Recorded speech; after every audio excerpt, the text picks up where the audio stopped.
नमस्कार दोस्तों, sunrise maths point के ऑनलाइन प्लेटफॉर्म में आपका स्वागत है। दोस्तों, हम पढ़ रहे थे रिलेशन और रिलेशन के अंदर अपनी एक्सरसाइज 1.1 का और एक क्वेश्चन हो गए थे। टोटल 1.1 में अपन क्वेश्चन कर चुके थे, 6 क्वेश्चन कर चुके थे ना। और अब देखो 7वां क्वेश्चन है। तो 7वां क्वेश्चन जो है ना वो अब ज़्यादा मैं इसको पूरा सोल्व करके नहीं बताऊँगा, बस खाली एक शॉर्ट में बताऊँगा इसको, ठीक है ना। सीधा सा क्वेश्चन है, वो ज़्यादा लंबा चौड़ा है नहीं। सीधी कीजिए, किसी कॉलेज के पुस्तकालय की समस्त पुस्तकों का समुच्चय है और उसके अंदर एक संबंध R जो भी इस प्रकार से डिफाइन है कि R is equal to x y such that x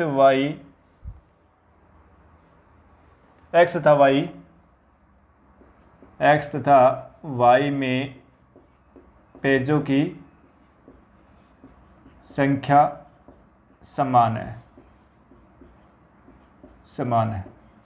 x तथा वाई में पेजों की संख्या समान है।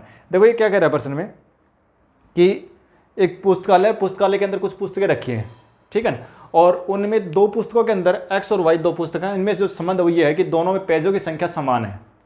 तो कह रहा है कि ये जो संबंध है ये आपका तुल्यता संबंध होगा, ये आपको चेक करना है। तुल्यता संबंध का मतलब ये है कि जो संबंध समतुल्य, सममित और संक्रामक होगा वो तुल्यता संबंध होगा, ठीक है ना। यानी जो रिलेशन आपका रिफ्लेक्सिव, सिमेट्रिक और ट्रांजिटिव होगा वो इक्विवेलेंस आपका रिलेशन होगा। तो यहाँ रिलेशन की इक्विवेलेंस आपको टेस्ट करनी है, यानी तुल्यता आपको चेक करनी है, ठीक है।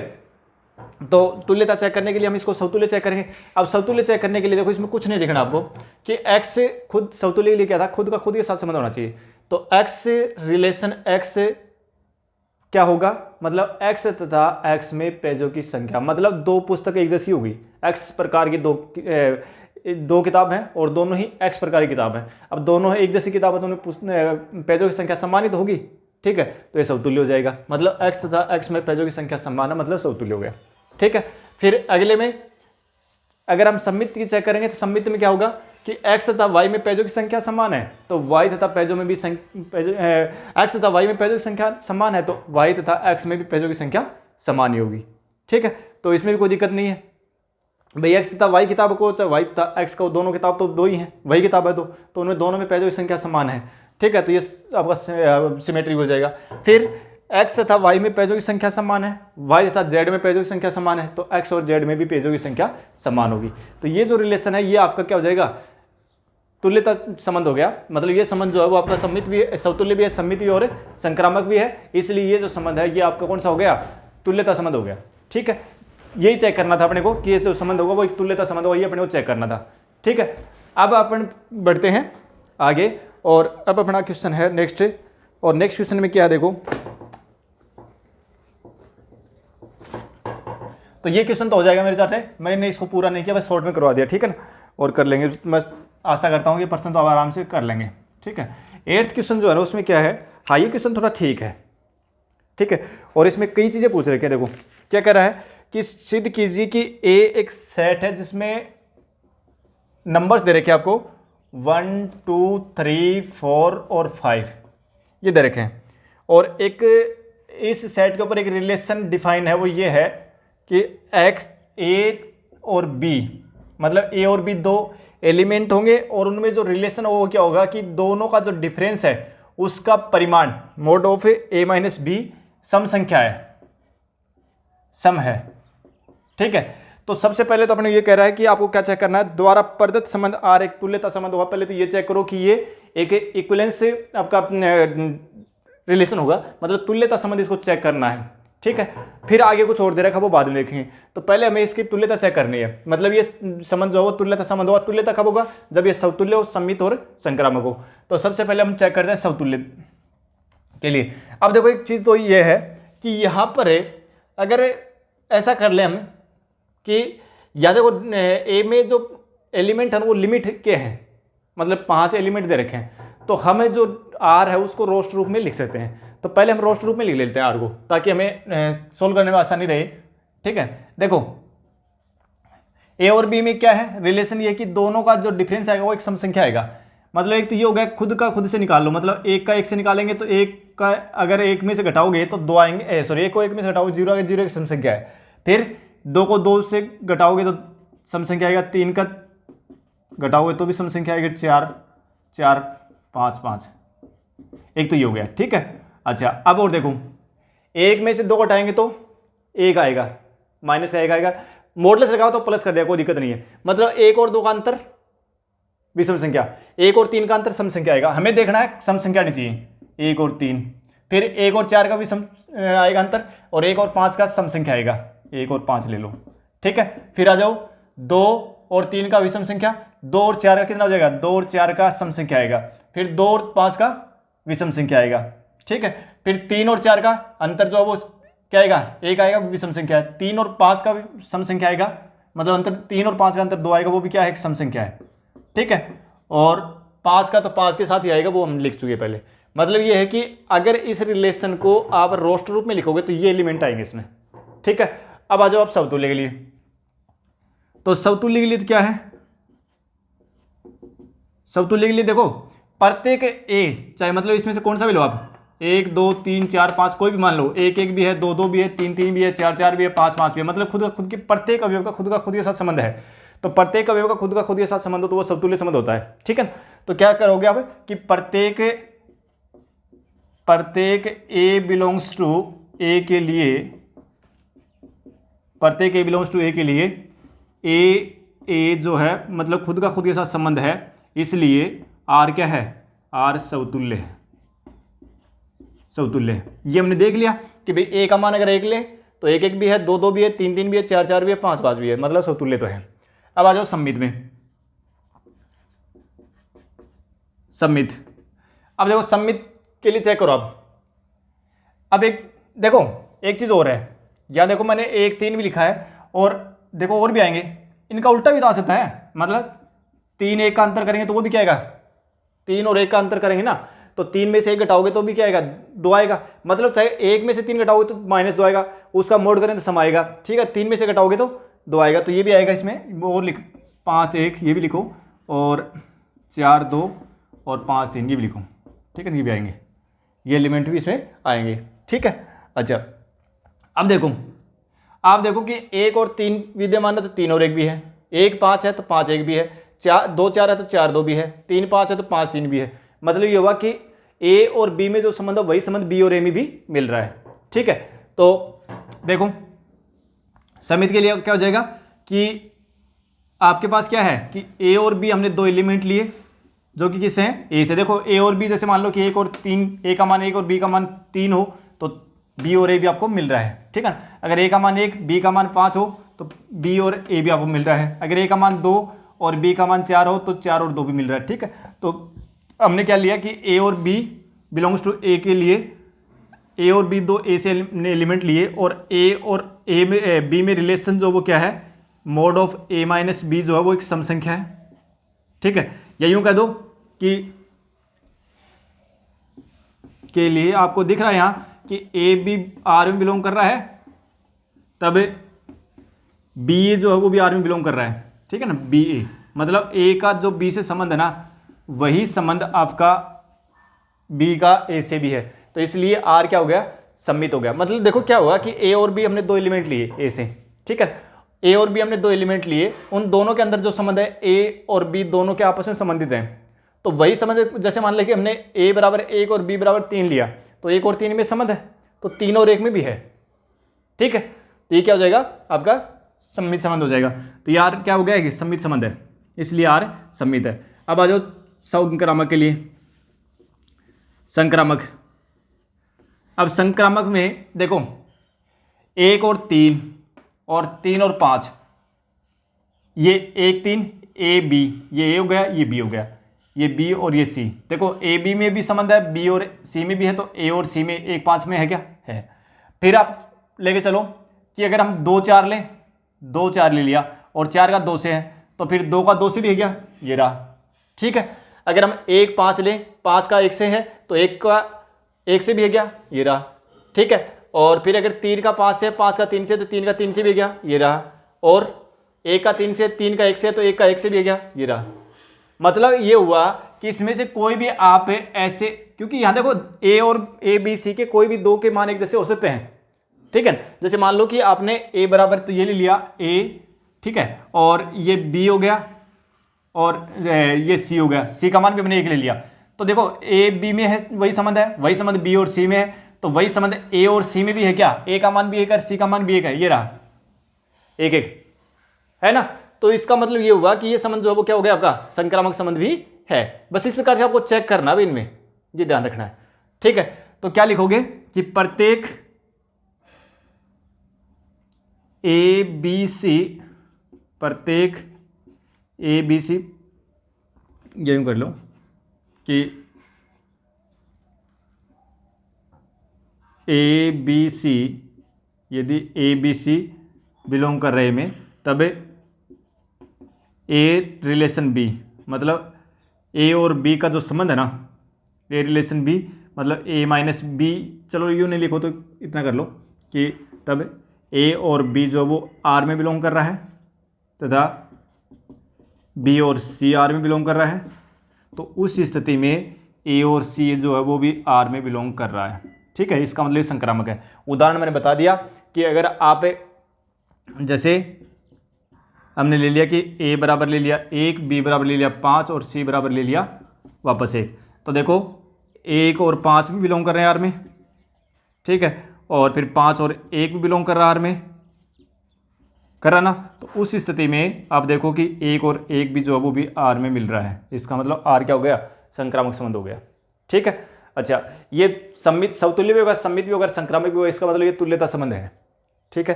तुल्यता चेक करनी था अपने को।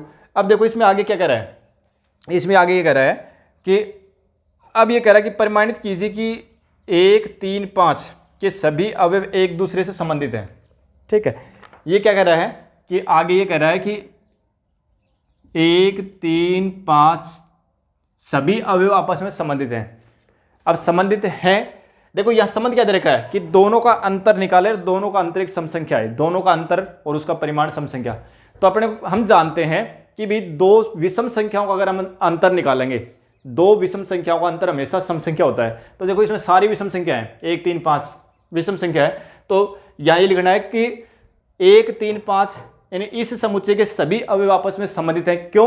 क्योंकि किन्हीं भी दो विषम संख्या का अंतर हमेशा एक सम संख्या होती है, और अपना संबंध जो वो सम संख्या ही तो है कि दो संख्याओं का अंतर सम संख्या है। तो ये सारी संख्या आपस में संबंधित होंगी, मतलब 1, 3, 3, 5, 1, 5 ये सब आपस में संबंधित होंगी, क्योंकि इनका अंतर जो आएगा वो क्या आएगा विषम संख्या आएगा। तो ये लिखना है क्योंकि दो विषम संख्याओं का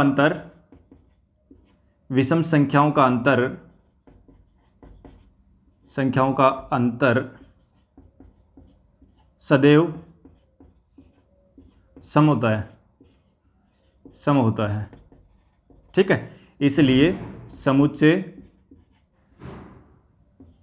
1, 3, 5 के सभी अवयव आपस में संबंधित है,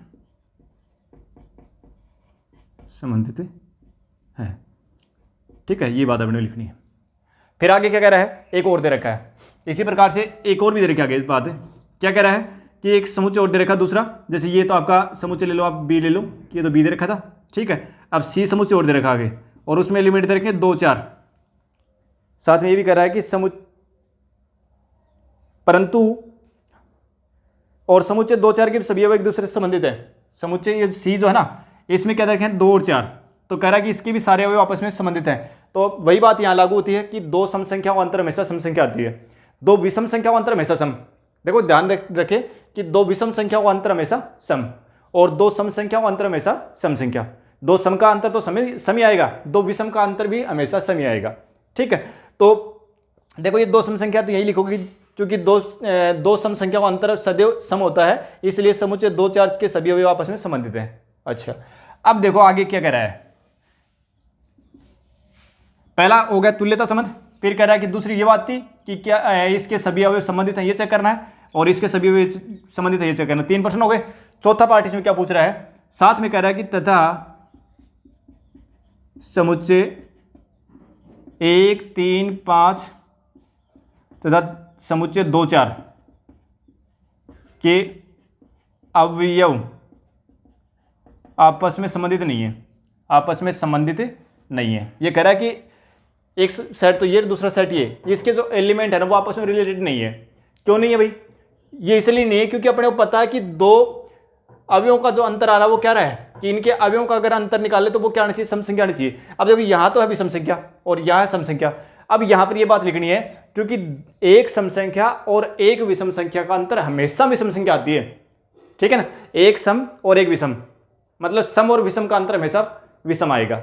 अगर सम है, सम और सम का अंतर सम, विषम और विषम का अंतर सम, लेकिन अगर एक सम और एक विषम है तो उनका अंतर हमेशा विषम आएगा, ठीक है। जबकि यह समझ क्या दे रखा है कि इनका अंतर क्या आना चाहिए, सम संख्या आना चाहिए। तो यहाँ क्या लिखना होगा अपने को कि जो कि एक सम और एक विषम संख्या का अंतर सदैव विषम संख्या होती है, इसलिए समुच्चय 1, 3, 5 तथा समुच्चय 2, 4 के कोई भी अवयव आपस में संबंधित नहीं है क्योंकि इसमें तो सारी विषम संख्या और इसमें सारी सम संख्या है। तो सम संख्या और विषम संख्या का अंतर हमेशा क्या आएगा, एक विषम संख्या आएगा। जबकि यहाँ क्या कह रहा है कि संबंध यह है कि दोनों सम संख्या होनी चाहिए, इसलिए इस समुच्चय के और इस समुच्चय के अवयव आपस में संबंधित नहीं होंगे, ठीक है। तो ये था अपना क्वेश्चन नंबर 8 जिसमें कई बातें पूछ रखी थी। तो इस प्रकार का प्रश्न एग्जाम में मतलब बोर्ड एग्जाम में इस प्रकार का प्रश्न जो वो पूछा जा सकता है। अब चलो आगे, क्योंकि इसमें कई बात होगी ना एक साथ, बाकी है सारी अंडरस्टैंडिंग की बातें और कुछ ज्यादा इसमें लंबी चौड़ी बात है नहीं। अब देखो क्वेश्चन नंबर 9। क्वेश्चन नंबर 9 में क्या कह रहा है, क्वेश्चन नंबर 9 में यह है कि सिद्ध कीजिए कि एक सेट दे रखा है आपको ए और उस सेट के जो एलिमेंट दे रखे हैं वो दे रखे हैं एक्स से बिलोंग्स टू जेड, यानी एक्स जो है जेड में बिलोंग कर रहा है। साथ में कह रहा है कि एक्स जो है ना उसका मान दे रखा है 0 से लेकर के और 12 तक, मतलब 0 से बड़ा और 12 से छोटा तथा 0 के बराबर और 12 के बराबर भी है। तो कह रहा है कि निम्न संबंधों की तुल्यता जांच करो आप। देखो पहले तो आप ए को लिख दो, एक इंटीजर है यानी एक्स बिलोंग्स टू जेड, मतलब एक्स क्या एक इंटीजर है, ठीक है ना, पूर्णांक है, जेड मतलब पूर्णांक का समुच्चय, और एक्स का मान क्या है 0 से लेकर 12 तक है। तो सीधे इसमें सारे एलिमेंट लिख दो 0, 1, 2, 3, 4, 5, 6, 7, 8, 9, 10, 11 और 12, ठीक है, हो गया, एक सेट आ गया अपने पास। अच्छा अब देखो आगे क्या कर रहा है कि एक दो पार्ट है इसमें। पहला दे रखा है कि आर एक सेट है और उस रिलेशन और उस रिलेशन के जो एलिमेंट है वो दो अवयव इस प्रकार से संबंधित है। ए और बी में संबंध ऐसा है कि डिफरेंस ऑफ ए बी का जो मॉडुलस आएगा वो दे रखा है कि mod of A minus B 4 का गुणज है, 4 का गुणज है, ठीक है। अब देखो या दो तरीके हैं करने के कि या तो यूं करें कि ये जो आपको एक सेट दे रखा है, सेट के प्रत्येक एलिमेंट की से और हमें इस आर को रोस्ट रूप में बदल लें और फिर हम तुल्यता चेक कर लें। अगर रोस्ट रूप में नहीं बदलोगे तो वैसे भी करोगे तो ऐसे भी हम कर सकते हैं, ठीक है। तो देखो यहां एलिमेंट अगर कम दे रखे हो तो रोस्ट रूप में बदल ले, ज्यादा बढ़िया रहेगा।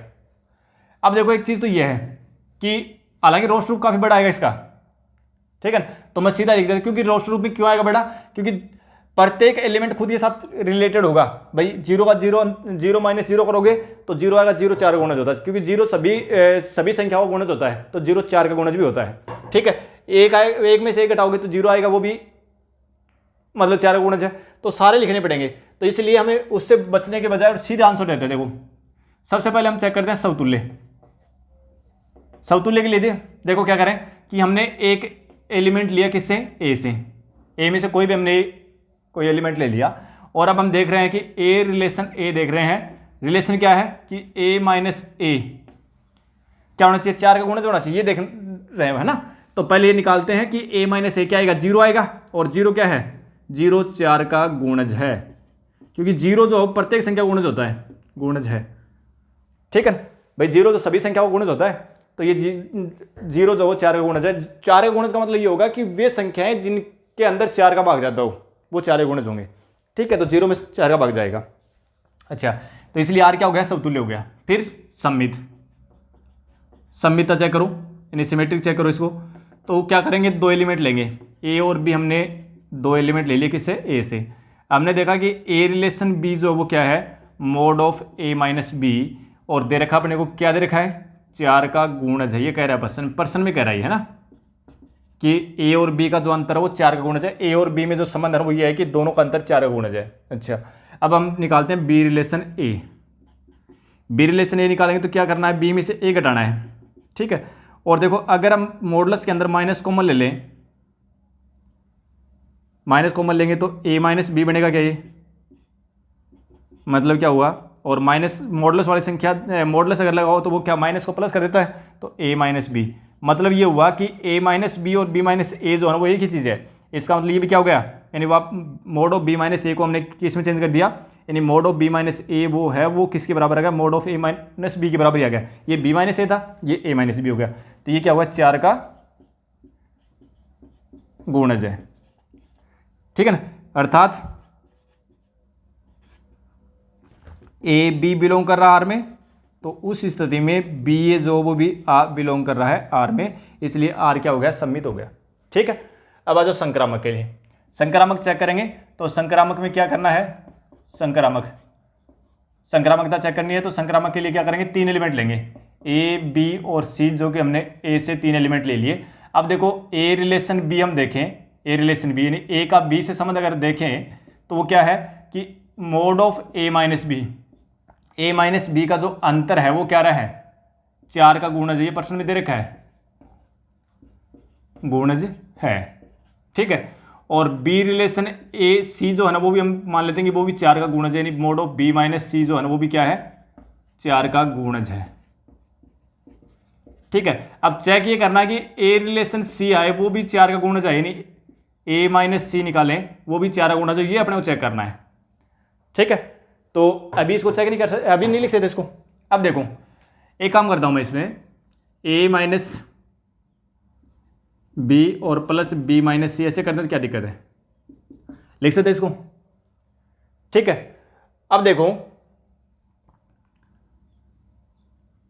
Mode of A minus B, और देखो एक अभी हम पढ़ेंगे उसमें आगे चल के, देखो ये एक संख्या तो ये हो गई और एक ये हो गई, ठीक है ना। इन दोनों का जो योग है ना वो क्या है, एक मॉडुलस है, तो इन दोनों का अलग अलग जो योग है वो भी क्या जाएगा, मॉडुलस आएगा। हम पढ़ेंगे, प्रॉपर्टी आएंगे आगे, ठीक है ना, परिमाण की, उसमें पढ़ेंगे, एक बार इतना याद रख लो।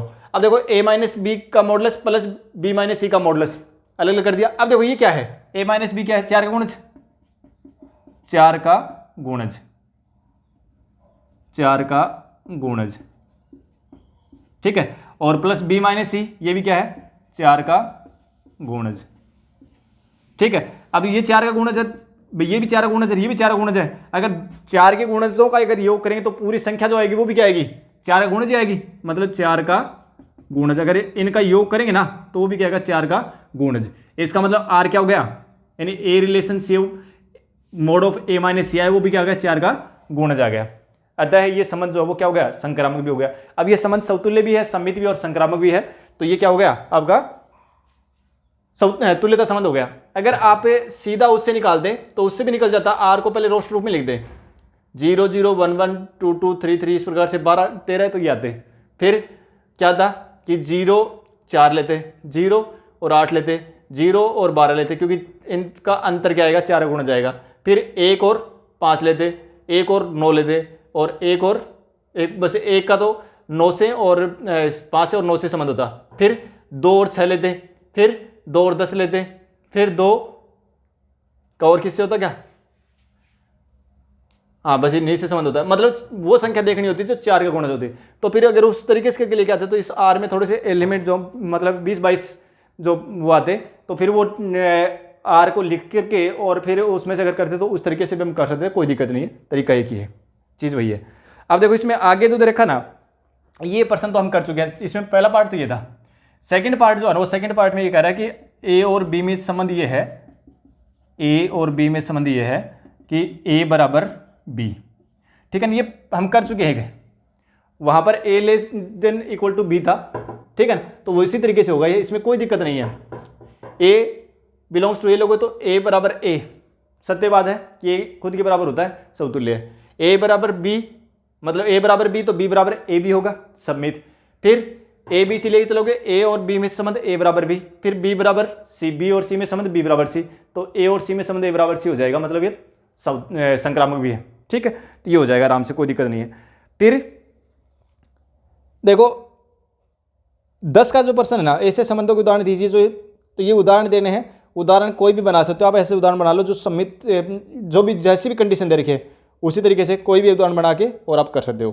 ठीक है, एक क्वेश्चन और करते हैं। फिर इसमें क्वेश्चन देखो कई हैं, एक क्वेश्चन और देखो, ये भी बढ़िया प्रश्न है।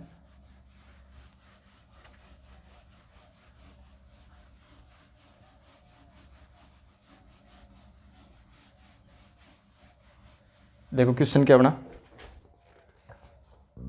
क्वेश्चन ये है 11 का।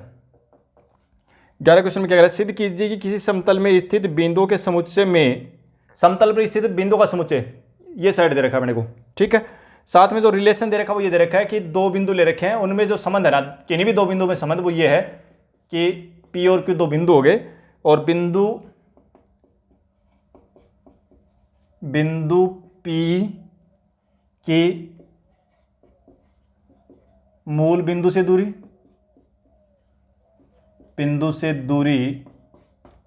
मूल बिंदु से दूरी, बिंदु क्यू की मूल बिंदु से दूरी के बराबर है, ये कह रहा है प्रश्न में, बराबर है। ठीक है, तो ये कह रहा है कि चेक करो कि एक तुल्यता संबंध होगा। ठीक है, फिर इसमें दो पार्ट दे रखे, दोनों देखेंगे अब। सबसे पहले चेक करेंगे तुल्यता संबंध होगा, सबसे पहले तो हम इसको चेक करेंगे समतुल्य के लिए। पहले तो ये देखो, ये कहना क्या चाह रहा है, ये कहना चाह रहा है कि समतल में बहुत सारे पॉइंट हैं। ठीक है, और कोई भी दो पॉइंट हैं, जैसे मान लो कि एक पॉइंट तो पी हो गया, दूसरा पॉइंट क्यू है, और ये दोनों ही जो है ना, कोई मूल बिंदु है ओ, इससे इन दूरियों, जो दूरी है ना वो बराबर है, यानी पी की मूल बिंदु से दूरी और क्यू की मूल बिंदु से दूरी बराबर है। ये प्रश्न में कह रहा है अपने को, संबंध ये है कि पी और क्यू दो बिंदु हैं और दोनों की मूल बिंदु से दूरी समान है। ये प्रश्न में संबंध ये दे रखा है, दोनों में, पी और क्यू में संबंध ये है कि दोनों की मूल बिंदु से दूरी बराबर है। ठीक है, अब देखो समतुल्य के लिए क्या था कि हमने क्या लिया कि पी कोई, अब देखो जो अपना समुच्चय दे रखा है वो क्या दे रखा है, समतल में बिंदुओं का समुच्चय। प्रश्न में जो दे रखा है समुच्चय, ये दे रखा है समतल में बिंदु का समुच्चय। ठीक है, तो देखो पी हमने कोई भी सेट में ले लिया, और सेट अगर आप डिफाइन करना चाहो तो जैसे मान लो कि अपना जो पॉइंट से के लिए कोई भी एक सेट ले लो, कोई भी, जैसे ए ले लिया कि ए के अंदर क्या है, समतल, तो ये हो गया समतल में बिंदुओं का समुच्चय,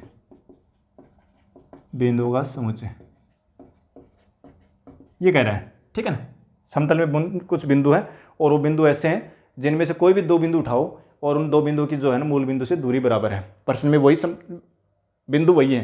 ठीक है, ध्यान रखें कि वही बिंदु है, ऐसे बिंदु है कि उनमें से कोई भी दो बिंदु उठाओ और उन दोनों बिंदुओं की मूल बिंदु से दूरी समान है।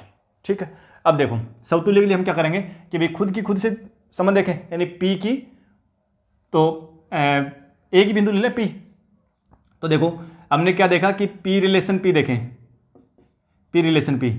ठीक है भाई, खुद से संबंध, पी रिलेशन पी का मतलब ये हुआ कि बिंदु पी तथा पी की मूल बिंदु से दूरी, मूल बिंदु से दूरी समान है। क्या मतलब हुआ, देखो पहले तो इस लाइन को अर्थ समझो कि ये जो बात है ना, इसको थोड़ी सी बड़ी करके लिख रखा है। बाकी बात ये कि पी और क्यू की मूल बिंदु से दूरी समान है, ये जितनी बड़ी लाइन है ना, इसका मतलब ये हुआ कि पी और क्यू दो बिंदु है और दोनों के मूल बिंदु से समान है। तो हम इस लाइन को यूं भी लिख सकते हैं कि पी तथा क्यू की मूल बिंदु से दूरी बराबर है। ठीक है, तो मैंने क्या किया कि बिंदु पी तथा पी की मूल बिंदु से दूरी, मतलब खुद ही समझ देख रहा हूं। अब पी तथा पी की मूल बिंदु से दूरी, भाई पी यही बिंदु हो गया पी।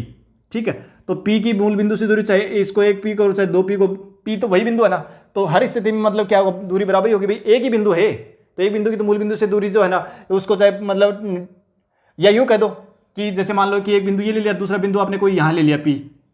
ठीक है, तो पी जो है, पी तो क्या था, पी की तो दूरी जो है वो पी और क्यू की दूरी तो क्या थी, बराबर थी ना।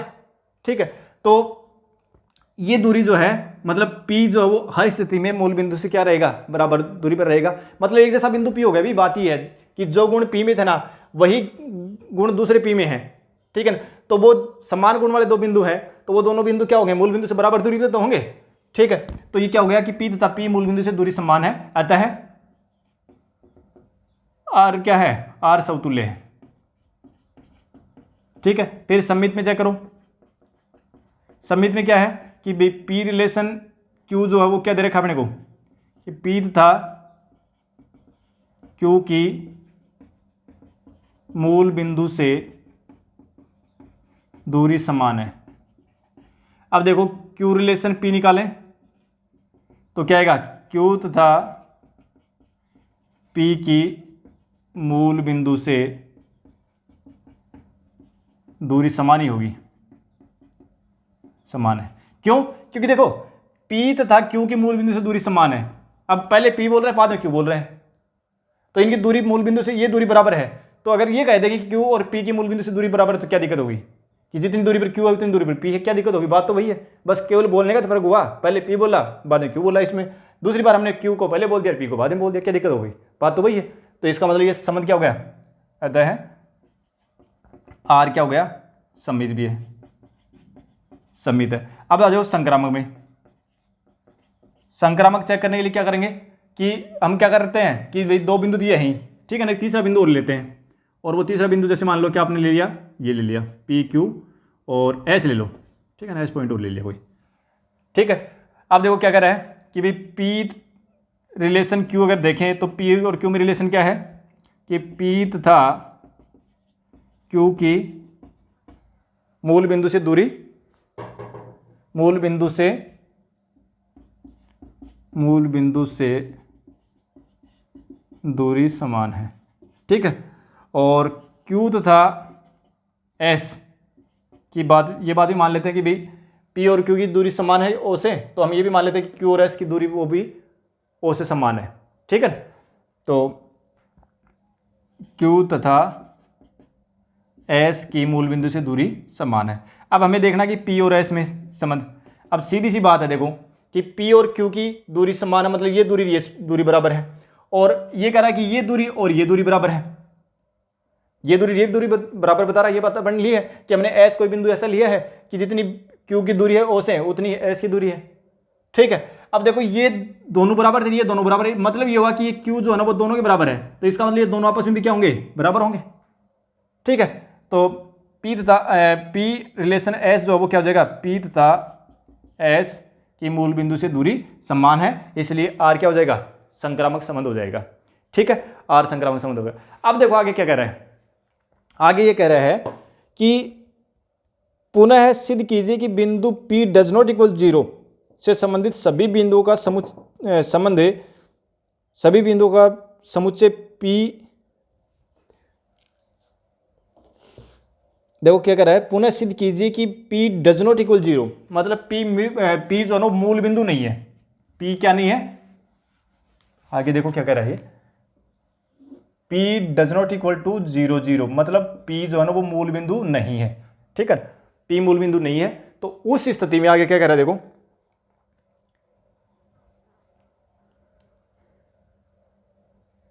सिद्ध कीजिए कि बिंदु P डज नॉट इक्वल 0 से संबंधित सभी बिंदुओं का समुच्चय P से होकर जाने वाले एक ऐसे वृत्त को निरूपित करता है जिसका केंद्र मूल बिंदु है। देखो ये कह रहा है कि P जो है ना, P ओरिजिन नहीं है, मूल बिंदु नहीं है, ठीक है। अब ये कह रहा है कि P से संबंधित सभी बिंदु, P से संबंधित सभी बिंदुओं का समुच्चय, P से संबंधित सभी बिंदुओं का समुच्चय, और वो एक वर्त का निर्माण करते हैं, और वर्त भी ऐसा जो P से होकर गुजरता है, ठीक है, और उसका केंद्र कह रहा है कि 0 0 होगा। देखो क्या करना चाह रहा है, ये तो हो गया अपना मूल बिंदु O, और ये था अपना P बिंदु, ठीक है। और रिलेशन हमें क्या दे रखा था कि संबंध ये दे रखा था कि भी दूसरा बिंदु Q था, ठीक है, और Q की और P की दूरी आपस में क्या थी, बराबर थी, ये दे रखी थी। अब क्या कर रहा है कि P से संबंधित सभी बिंदु, अब P से अगर संबंध तो ये दे रखा ना कि P से संबंध क्या होगा कि P से कोई दूसरा बिंदु कोई भी होगा, उसकी P की मूल बिंदु से जितनी दूरी है उतनी उस बिंदु की मूल बिंदु से दूरी होगी। तो एक बिंदु हमने Q ले लिया, जैसे बिंदु हमने कोई यहां ले लिया S, अब ये P से संबंधित कैसे होगा, जब ये दूरी और ये दूरी आपस में बराबर होगी कि भाई P की मूल बिंदु से दूरी है वो दूरी और S की मूल बिंदु से दूरी है वो बराबर होनी चाहिए। फिर हमने कोई बिंदु यहां ले लिया A, अब ये पी ए जो है वो पी से संबंधित कैसे होगा कि पी की मूल बिंदु से जितनी दूरी है उतनी ही ए की मूल बिंदु से दूरी होनी चाहिए, तभी संबंधित होगा। फिर हमने कोई पॉइंट यहां ले लिया बी, बी पी से संबंधित कब होगा, पी जो बी से संबंधित तब होगा जब पी की मूल बिंदु से दूरी और बी की मूल बिंदु से दूरी बराबर हो।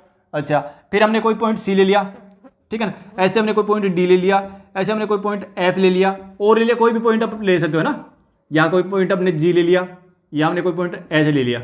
अब ये सभी आपस में पी से संबंधित कब होंगे कि इन सभी की दूरी मूल बिंदु से दूरी और पी की मूल बिंदु से दूरी के बराबर होगी, तभी आपस में संबंधित होंगे, मतलब पी से संबंधित होंगे। ये पी से संबंधित कब होंगे, सभी बिंदु पी से संबंधित कब होंगे जब इन सभी बिंदुओं की मूल बिंदु से दूरी, यहां से जो दूरी आ रही है वो दूरी पी की मूल बिंदु से दूरी के बराबर हो, मतलब ये सभी जो दूरियां ना, ये दूरियां इसके बराबर हो, तब ये संबंधित होंगे। अब ये संभव कब होता है, ये संभव मतलब ये हुआ कि ये सभी क्या बन गई, अगर हम सभी पी क्यू एन को सभी को जोड़ दें तो क्या बन गया, एक वर्त नहीं बन गया क्या भाई, वर्त के अंदर तो होता है सारी वर्त की त्रिज्या होगी, और वर्त की त्रिज्या सारी क्या होती है, बराबर होती है, सारी वर्त की त्रिज्या बराबर, ये सारी त्रिज्या होगी, एक वर्त में सारी त्रिज्या बराबर ही तो होती है, ठीक है। तो इसका मतलब क्या हुआ कि ये एक वर्त बन गया, ठीक है, और वर्त कहां से गुजर रहा है, बिंदु पी से गुजर रहा है। तो प्रश्न में ये कह रहा था कि आपको ये सिद्ध करना है कि पी मूल बिंदु नहीं है और पी से संबंधित जितने भी बिंदु हैं उन सभी बिंदुओं का समुच्चय, इन सभी बिंदुओं का समुच्चय, देखो इन सभी बिंदु, ये बिंदु कौन से हैं, पी से संबंधित। पी से संबंधित कैसे हुए कि जितनी इनकी मूल बिंदु से पी की मूल बिंदु से दूरी है उतनी ही इन सभी बिंदुओं की मूल बिंदु से दूरी है, इसलिए पी से संबंधित हो गई। ये पी से संबंधित सभी बिंदुओं का जो समुच्चय है वो एक वर्त का निर्माण करते हैं, और वर्त भी कैसा, जो पी से होकर गुजरता है, और उनका केंद्र क्या है, मूल बिंदु। देखो केंद्र मूल बिंदु है, ठीक है। बस ये बताना था अपने को कि हाँ कि पी से संबंधित सभी बिंदु जो हैं वो एक वर्त का निर्माण करते हैं, और एक ऐसा वर्त का निर्माण करते हैं जो बिंदु पी से होकर गुजरता है और उसका केंद्र क्या है, 0 0 है, ठीक है। तो ये पूछा था अपने को। अब देखो ये कुछ प्रश्न थे, अभी कुछ प्रश्न और बच गए, इसके 2-4 क्वेश्चन और बचे, वो अपने करेंगे नेक्स्ट क्लास में। तो आज की क्लास में इतने करते हैं, मिलते हैं नेक्स्ट क्लास में, थैंक यू।